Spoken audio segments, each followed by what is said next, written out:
পরপর দুটি শক্তিশালী ভূমিকম্প আঘাত হেনেছে দক্ষিণ পূর্ব এশিয়ার দেশ মিয়ানমারে, যার প্রভাব ব্যাপকভাবে পড়েছে থাইল্যান্ডেও।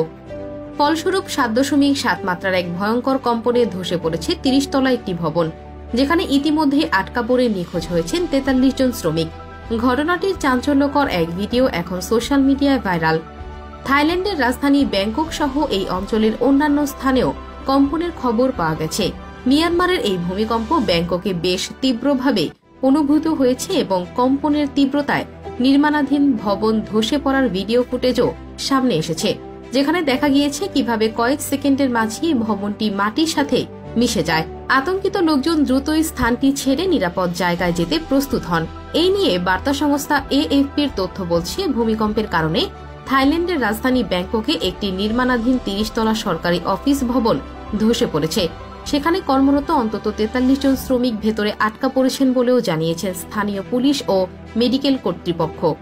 মার্কিন ভূতাত্ত্বিক জরিপ সংস্থা ইউএস জিওলজিক্যাল সার্ভে অনুসারে মিয়ানমারে 7.7 এবং 6.4 মাত্রার ভূমিকম্প আঘাত হেনেছে।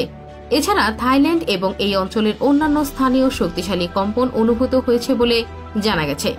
থাইল্যান্ডের ভূমিকম্প পর্যবেক্ষণ বিভাগ জানিয়েছে, মিয়ানমারের মান্দালয়ে দুপুরে 10 কিলোমিটার গভীরতায় ভূমিকম্পটি আঘাত হেনেছে। আবহাওয়া বিভাগ জানিয়েছে, ব্যাংকক সহ থাইল্যান্ডের অনেক জায়গায় ভূমিকম্প অনুভূত হয়েছে।